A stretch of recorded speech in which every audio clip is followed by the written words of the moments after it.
En Ventana Global, una cálida y reconfortante conversación con el pastor y misionero Andrés Casanueva, antropólogo y licenciado en Historia, quien formó parte del equipo de traducción de la Biblia al Mapudungún y quien ha desarrollado un impactante ministerio a través de toda Sudamérica. Y en la Ventana Misionera, el impactante testimonio de Mohamed, un turco que conoció el Evangelio y se transformó en seguidor de Jesucristo. Aquí comienza Ventana Global.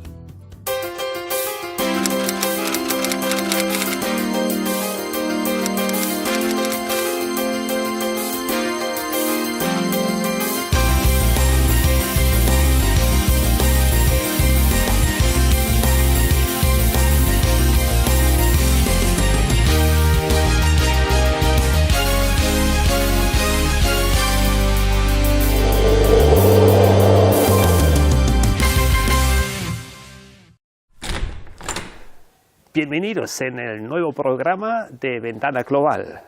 Queremos ampliar nuestra mirada, mirando el mundo por una ventana más amplia. Y hoy les quiero presentar un viejo amigo, Andrés Casanueva. Hasta nos fuimos al sur, a Temuco, a su casa, a conocer su historia y a conocer su ministerio. Porque con Jesucristo. Cuéntanos primero dónde y cómo encontraste a Dios, Andrés. Bueno, creo que Él me encontró a mí. Bueno, ¿dónde te encontró? En el campo, en la 9ª región. Yo estaba con un amigo visitando comunidades indígenas. No sabíamos cómo eran los mapuches, y en esos momentos, saliendo de la comunidad después de 2 meses de estar allí, encontramos a un misionero norteamericano, primero norteamericano que yo conocía, y no sabía lo que era ser un misionero. Y él nos invitó a traernos a Temuco. Luego nos comenzamos a hacer amigos, y cuando entré a la universidad tuve una crisis existencial muy fuerte, estuve a punto de suicidarme, y este misionero de SIM, Tim Sandig, me habló del Señor Jesús, y esa noche, recuerdo el 12 de abril de 1983, en Metrenco, acepté al Señor. Y empecé a relacionarme con ellos de una manera natural. Les visitaba, aunque vivían en el campo, siempre él me llamaba, estaba preocupado por mí. Y en el momento cuando yo pensé suicidarme, sin conocer a Dios, solamente conociendo a este misionero, apareció su cara en mi mente, y lo llamé para despedirme. Y él entendió que había algo extraño, entonces me dijo, voy inmediatamente para allá. Me sacó, me rescató, me llevó a su casa, y esa noche me presentó al Señor. Ahora yo sé, en los años siguientes tu camino seguía hacia la traducción bíblica, hacia la alfabetización. ¿Cómo llegó a eso? ¿Qué es eso? Es interesante porque nunca pasó por mi mente el poder involucrarme. No entendía muy bien esto, entendía que habían personas que estaban traduciendo la Biblia porque los comencé a conocer, pero me parecía una cosa muy árida para mí. Yo estaba estudiando en la Universidad de Historia y Geografía, y mi enfoque era las comunidades indígenas mapuches. Tenía mucho interés. En aquella época en nuestro país la política era muy compleja y no existía antropología en la universidad. Entonces tuve que optar por historia, que era lo más cercano. Sigo estudiando historia y comienzo a trabajar luego de haber salido de la universidad con una organización italiana que empezó a trabajar con las comunidades indígenas, y en ese proceso estos misioneros que seguían traduciendo el Nuevo Testamento al Mapudungún, seguían asistiendo a mi iglesia también, comienzan a invitarme a conocer la realidad del ministerio de la traducción. ¿A participar poco a poco? Poco a poco. De hecho, me invitaron a participar ayudándoles en las relaciones públicas de la organización. Yo tenía buena dicción en aquella época, joven universitario, creyente, y estaba comenzando a conocer lo que era la traducción de la palabra de Dios hacia los mapuches. Y en mi interior sentía que existía una deuda extraña. Los misioneros habían venido a traducir la Biblia para los mapuches, y yo había recibido a Cristo a través de ellos sin ser mapuche. Sentí que yo tenía una deuda con los mapuches, porque ellos eran los receptores del Evangelio y yo lo recibí. Entonces tenía un sentido... error en camino. Claro, exacto. No sabía cómo entender bien esta confusión, esta paradoja. pero finalmente cuando termina el proyecto de la cooperación italiana, uno de los misioneros que trabajaba en Wycliffe, ya de frentón me dice, te invito a ser parte de la organización. Para ti y para mí, Wycliffe es algo conocido. Para los demás no, entonces tenemos que dar primero una pista. ¿Qué es Wycliffe? Wycliffe. Había un hombre en el 1400. John Wycliffe, ¿no? Yeah. Que traduce. Nosotros siempre hablamos de la Reforma, somos hijos de la Reforma, pero hubo una pre-reforma. En Inglaterra, en Europa, en realidad hubo pre-reformadores. Uno de ellos fue Juan Wycliffe, otro Juan Hus y otras personas. Juan Wycliffe fue la persona que tradujo el Nuevo Testamento y el Antiguo Testamento, la Biblia, al inglés de aquella época. ¿Lo fue un terminó? precursor. Bueno, no puedo dar muchas pistas, pero efectivamente tuvo problemas. De hecho, Juan Hus fue quemado vivo estoy hablando de 100 años antes de la Reforma. Wycliffe no le fue fácil el proceso de la traducción, y tomando este nombre, posteriormente, en 1927, otro hermano en Cristo, norteamericano, William Cameron Townsend, conoció la realidad de Guatemala y se dio cuenta la necesidad que ellos tenían de tener la Biblia en su propio idioma, la palabra de Dios, de una manera que la entendieran. Y creó una organización que le puso en honor a aquel John Wycliffe de Inglaterra, le puso Wycliffe, como una organización enfocada en la traducción. En memoria a su origen. Y uno de mis jefes allí nos vio a mi esposa y a mí y dijo, parece que ustedes deberían ser buenos candidatos a conocer un poco más de lo que es la traducción bíblica, y nos enviaron a mi esposa, a mi hijo y a mí a México a estudiar lingüística, traducción y antropología. Y alfabetización también. Lo que era tu sueño de la juventud. Exactamente, se cumplió de esa manera. Y fuimos a México. En toda esa etapa, eso suena como de la película. Ajá. ¿Cuáles han sido problemas, obstáculos, cosas que cuestionaban el llamado de Dios? Nosotros comenzamos a servir al Señor dentro de una iglesia, nos mantuvimos durante muchos años en la misma iglesia, y cuando la organización nos invita a servir ahora como misioneros a tiempo completo, involucrados en la traducción bíblica, los primeros cuestionamientos vinieron justamente de nuestra propia iglesia.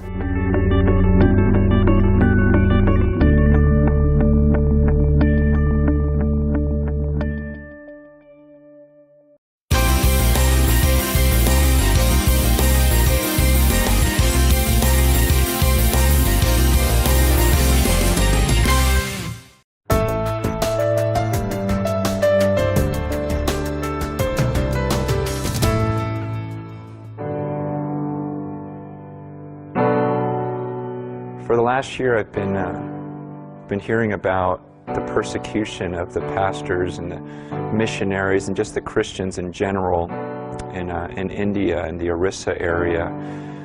And my heart's been stirred toward it. But just recently I saw a video of some of the persecution, and I just wasn't ready for it.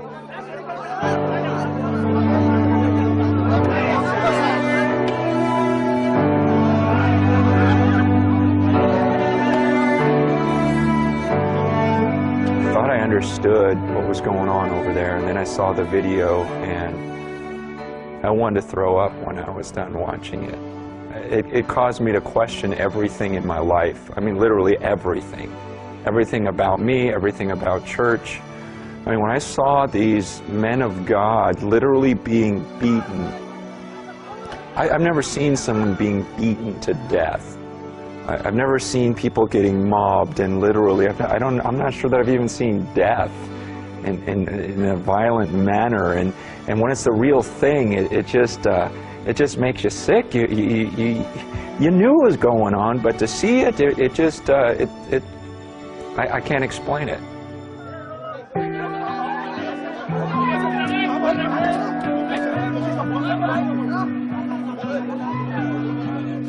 It made me really sick to think of people that may lift me up because I have a gift of communication, or some other Christian who has an ability to sing or play an instrument, and how we lift these people up as our heroes or great writers, or when these are the ones that and their lives look like Christ. And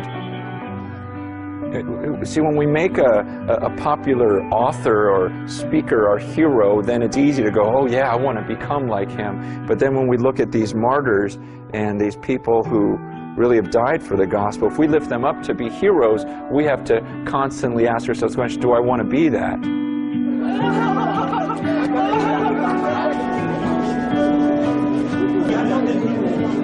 When I talk to the people in India that are going through it, they're not asking for money, they're just asking that we remember them, that we would pray for them, because they're saying many people are converting out of Christianity out of fear, because people are saying, look, if you get out of Christianity, we won't do this to you. And so people are scared, and so they're saying, would you just pray for us for courage? And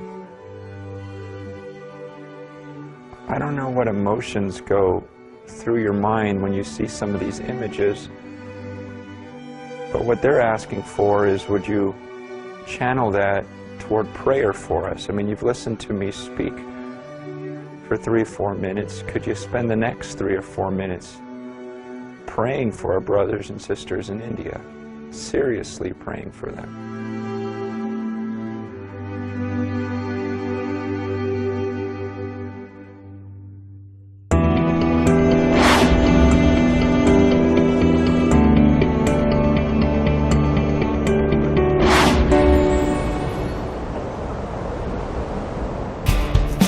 Hola, soy André de Lima, Perú, y para mí las misiones son salir a los distintos pueblos que nunca han oído de Cristo y evangelizarlos y que se enteren de lo bueno que es Dios. Saludos para todos.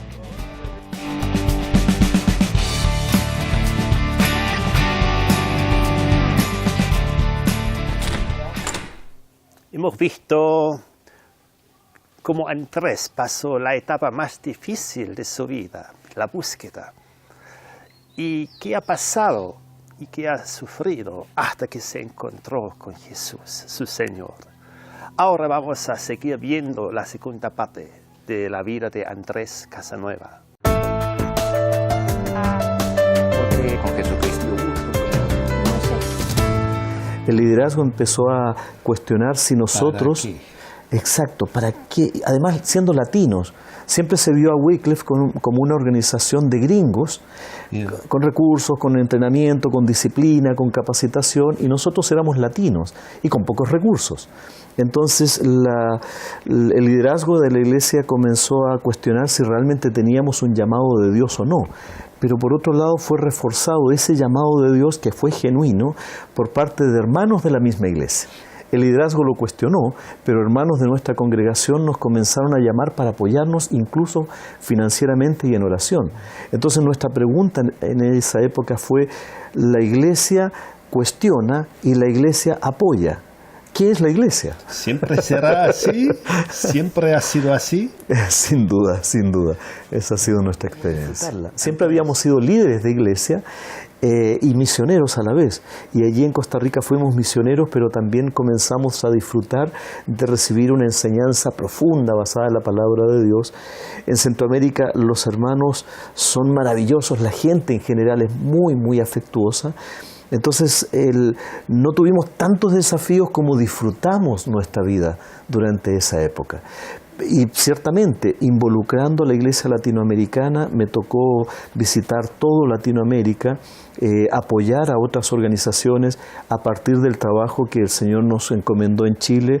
Desarrollamos aquí lo que fue el movimiento de traducción bíblica, que fue la antesala a lo que hoy en día se conoce como letra. Cuéntanos, ¿de qué se trata? ¿Dónde empezó? En Estados Unidos existía un grupo indígena llamado los Hopi. Los Hopi habían recibido la traducción del Nuevo Testamento en papel impreso, pero en su imagen del mundo el papel impreso nunca debía ser tocado por las personas. Los misioneros Jackson que llegan a este grupo no saben cómo transmitir el mensaje del Evangelio, porque si bien lo tenían traducido e impreso, estaba guardado. Entonces empezaron a pensar cómo poderles transmitir el mensaje y lo grabaron en una cinta. Luego, en esta cinta en audio, se dieron cuenta que había otros grupos que, si bien no tenían la misma idea sobre el papel escrito, sí tenían muchas dificultades para poder acceder por problemas de alfabetización, de costos o de muchas otras razones, y empezaron entonces con la misma idea de llevar la palabra en audio, a visitar otras comunidades, y la recepción de la palabra de Dios en su propio idioma, en audio, tuvo un impacto mayor que escrita. Entonces se comienza a desarrollar este ministerio hace más o menos unos 35 años atrás. ¿En qué consiste entonces el ministerio? En llevar la palabra de Dios en audio dramatizado. ¿Qué quiere decir esto? Con las distintas voces se lee el Nuevo Testamento sin hacer modificación ninguna al texto, pero por ejemplo cuando aparece en el Mapudungún la voz de Jesús al principio de uno de los evangelios, se mantiene durante todo el Nuevo Testamento la misma voz. Son más o menos unas 25 voces de personas hablantes de esos idiomas. Entonces se graba todo el Nuevo Testamento desde principio a fin en un idioma determinado con distintas lenguas, y se anima a las personas a escuchar todo el Nuevo Testamento colectivamente, en grupos, estudiarlo, escucharlo, conversar sobre ello y responder a Dios. Se le acercó un hombre enfermo de lepra, el cual se puso de rodillas delante de él y le dijo: Señor, si quieres, puedes limpiarme de mi enfermedad. Jesús lo tocó con la mano y dijo: Quiero, queda limpio. Al momento, ¿cuáles son el los leproso quedó medios limpio de su traspaso de los audios? Bueno, al principio fueron unas cintas bastante grandes. Luego de eso se desarrolló todo el ministerio grabando en cassettes, que algunas personas todavía tienen cintas para tocar los cassettes, ¿no es cierto? La capacidad de grabación de cada uno era muy inferior, por lo tanto todo un Nuevo Testamento requería de una gran cantidad de cassettes. Después, desde ese medio se pasó posteriormente a los discos en WAV, y de allí saltó a los discos en MP3. Entonces, en un disco, hoy en día está todo el Nuevo Testamento. Pero nos encontramos con una dificultad. En muchos lugares, la selva, no hay electricidad. ¿Cómo podríamos desarrollar entonces un equipo que no requiriera de otra energía? Entonces se desarrolló este equipo que le llamamos Proclaimer, que es un reproductor digital de MP3 donde está todo el Nuevo Testamento y tiene baterías de alta duración. Pueden durar unas 25 horas las baterías, cargadas una sola vez. Pero si vamos a la selva donde no hay electricidad para cargarla, entonces se podía cargar con panel solar, las mismas baterías. Y si eventualmente fuera de noche y no tuviésemos luz solar, así también se podría cargar con una manivela. Por lo tanto, ya la gente no tenía excusa para escuchar el Nuevo Testamento. Parece que está hecho por genios. Efectivamente, quienes han diseñado, los técnicos que han diseñado esto, han trabajado en grandes empresas en los Estados Unidos, pero son creyentes.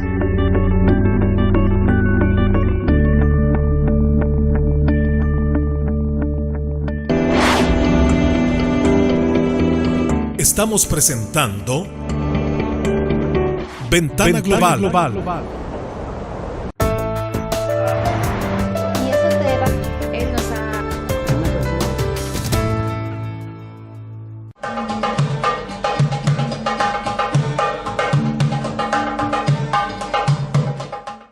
Una noche que estaba mirando en televisión en el año 2001, había dos turcos que eran cristianos que yo nunca escuché un cristiano turco.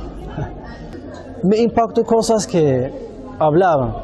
Aprendí que había un curso bíblico para aprender de Biblia, conocer a Jesucristo. Sentí algo en mi corazón que yo digo, quiero aprender eso, conocer eso, es diferente cosa, ¿no? Estamos viviendo, pero ¿dónde está Dios? En 3 semanas me llegó un paquete, había un Nuevo Testamento y otros libros para explicación.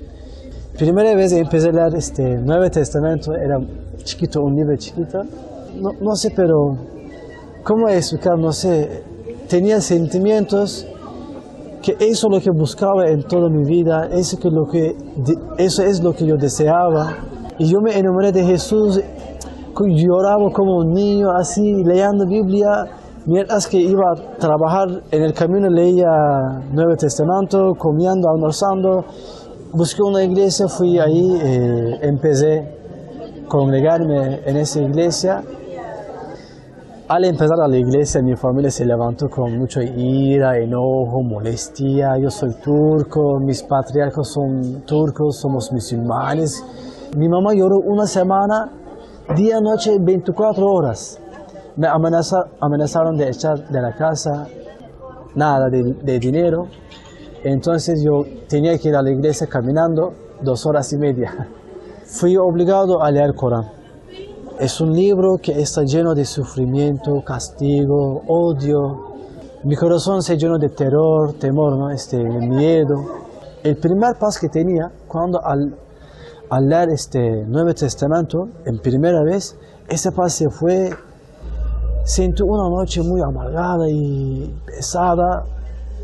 Hice una oración directamente a Jesús, ¿no? Yo le dije, si Jesús realmente es hijo de Dios, que también es de ser Dios, ¿no? Si me ama, si me quiere, si está interesado de mí y si me ve, ¿no? Porque en la tierra hay 6 billones de personas y yo soy uno ahí. Si Dios es capaz de verme mi situación, que me responda algo, que me dé una señal para poder caminar en su camino y rechazar el Islam, ¿no? Corán. Después de esa oración, hizo oración a Allah, el Dios de los musulmanes, ¿no? Allah. También le dije lo mismo, ¿no? Si la Biblia fue cambiado, si Dios permitió que cambiase su palabra, el último libro es el Corán, el último profeta es Muhammad, que me guíe, que me muestre el camino, cuál es el correcto. Después de hacer esa oración, acosté la cama para dormir y pasaron 3 o 4 minutos. Todavía estaba pensando en esa oración. Una voz muy poderosa y me dio una palabra, esa voz. Me dijo que la roca es Dios y la piedra también. Yo tenía conocimiento de lo que David dice en los Salmos, que Jehová era la roca, ¿no? Y también en el Nuevo Testamento Jesús era la piedra angular. Entonces yo me llené con paz y hice oración directamente a Jesús, que es mi Señor, y yo lo recibo personal como mi Señor y mi Salvador, que le doy mi vida a todo. Yo empecé al toque en mi trabajo, en barrio, a hablar de Cristo, y una noche me llevaron a la montaña y golpearon hasta mis orejas, así salía sangre todo mi cuerpo, de cara. Me amenazaron de la muerte, me mostraron cuchillos, ¿no? Para que yo me callara. Pero yo, en vez de callarme, ¿no? Cada vez que lo hacían, ese me daba testimonio lo que era Jesús es real, ¿no? Tiene poder.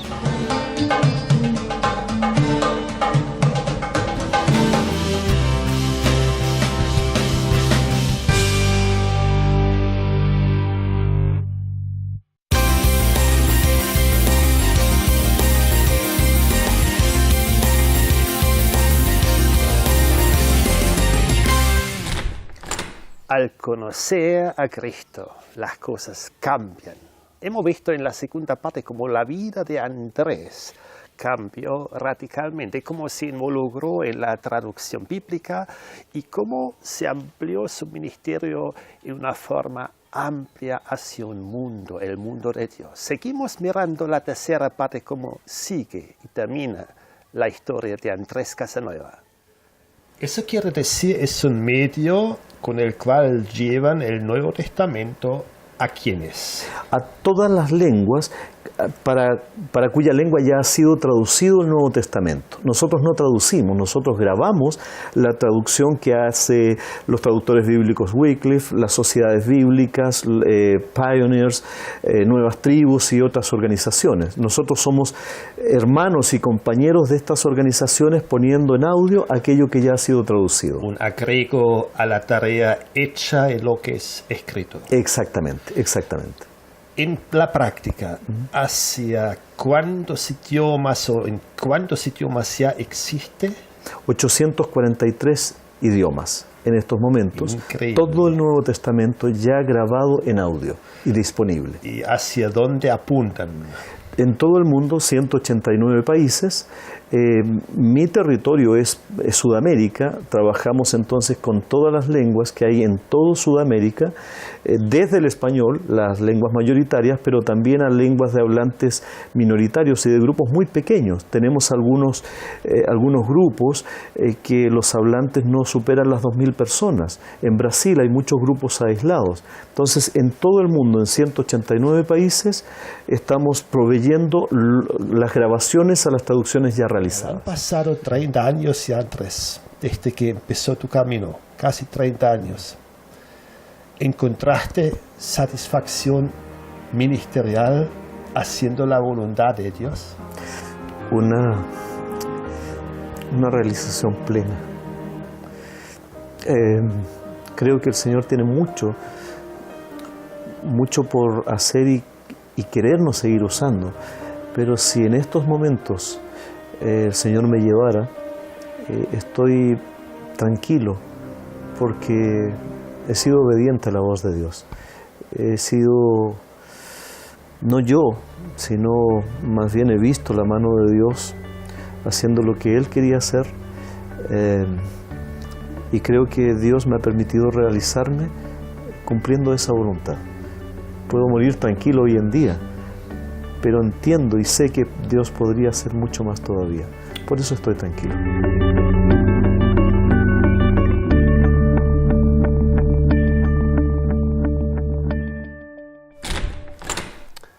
Estamos ya llegando al término de nuestro programa Ventana Global. Hoy tuvimos el privilegio de conocer a este misionero chileno Andrés Casanueva, un hombre que fue impactado por Dios y hoy por su ministerio y por su vida impacta al mundo. También el impactante testimonio de Mohamed, un hombre de un trasfondo musulmán que se encuentra con Cristo y experimenta cambio de la vida. Ventana Global abre, cambia vidas y miradas. Para cerrar el programa de hoy de la Ventana Global, déjame hacerte una pregunta. Ponte en los zapatos de un Abraham, un hombre que sabía re poco de Dios, un hombre que conocía, a pesar de eso, el corazón de Dios, un hombre que fue desafiado a cruzar fronteras, dejar atrás, empezar con una perspectiva distinta, desarrollar su vida. ¿Qué va a hacer usted cuando Dios le llama? Cuando Dios le desafía, cuando Dios quiere que su vida sea en beneficios de aquellos que viven en otra ventana del mundo? Yo quiero desafiarle hoy día. Ese programa es un programa informativo, pero creo que también es un programa de desafío. Yo quiero hacer el desafío. Si usted siente un llamado de Dios, responda. Responda, comuníquese con nosotros. Usted puede también colaborar, que estos programas siguen al aire, colaborando con nosotros. En nuestra página encuentra toda la información. Y quiero invitarle que vea esta próxima semana de nuevo Sal Global y el programa Ventana Global, su programa misionero. Dios te bendiga y hasta la próxima.